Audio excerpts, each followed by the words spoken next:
Hi, welcome to Niagara Falls Comic Con. I am standing here with the one and only Butch Patrick. How you doing? I'm doing fine. How are you? Oh, amazing! That's great. This is amazing. You know, we did our live broadcast on my channel. Yes, I remember. Yeah, it was a lot of fun. Essentially, we're just going to be talking about cars because that was a topic that we did not discuss on the live broadcast. So, tell us a little bit about the Munster coach that you own compared to the Munster coach that we have here. Well, the Munster coach that I own is a tribute car. The original is in a museum down in Miami, Florida. The difference between mine and this one, well, this is a 6-cylinder for starters, and it's an old flathead. Beautifully done, nicely appointed. It's a little unusual. I've never really seen a 6-cylinder one, so this is a special. And mine is a big block Chevy where the original was a small block Ford, so mine's a little different as well. So when you go around, I like to just consider Munster inspired, just the inspiration of the show, and George Barris himself, which was a good friend of mine, the king of the customizers, and Arnold, who built this, actually had the pleasure of meeting George as well. And George loved it, so George lives on through us all. Oh, that's awesome. And where's the original? Miami, Deezer collection. Oh, yeah. Mm-hmm. And what was that like as a child, you know, getting to sit in that, and did you play in it? What did you do? Well, my favorite thing to do on Saturday when I knew we were reading our scripts, and whenever the Munster coach was going to be used, there was two things. Number one, I was going to ride around in the car, cool, and number two, we'd be outside because we had a very dark and dingy, sound stage that we did. So anytime we saw the light of day was nice, and then the car was like just icing on the cake. And I got a chance to ride around in the back seat. It was very cool, and it was the coolest hot rod on television. In fact, it was the first family hot rod on television. Oh, yeah. And Fred loved to drive it, obviously. Yes. Yeah. Did he ever speed it? Yes, he did. He got on it a lot, as a matter of fact. It really wasn't that dependable, but George, his shop was only about a mile from the studio, and he would drive it down, not on a trailer, and then he would hand it over to Fred, and we always hoped there was enough gas in it because Fred would always go for joyrides. Oh, and what was it like? He wouldn't speed with you guys sitting in the back seat? Well, sure he would. Oh, and there was no seatbelt. I was holding on for dear life.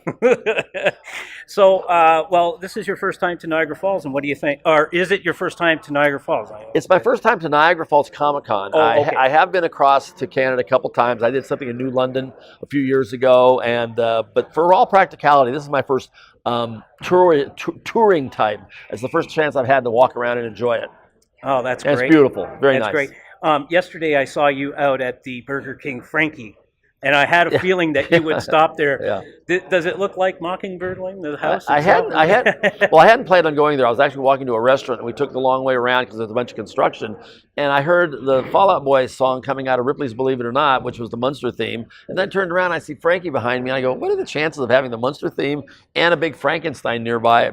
Totally just accidentally. Right. So it must be fate. It must be fake.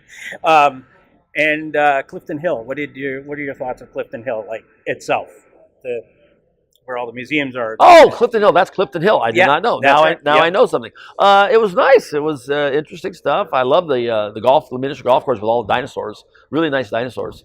We took a lot of pictures there as if it was Spot right inside. It's nice. I had a good time. Looking forward to doing some more stuff. Well, I want to thank Butch Patrick for doing this and taking the time. He was also on the live broadcast. We spoke a lot about different things on there. And your love for cars, just quickly, where did that passion come from? Was it because you were on the show and then you seen this and you were like, oh? Well, it didn't hurt having the Munsters. I enjoyed cars before then, model cars, obviously. Then it went to mini bikes. Then it went to dirt bikes.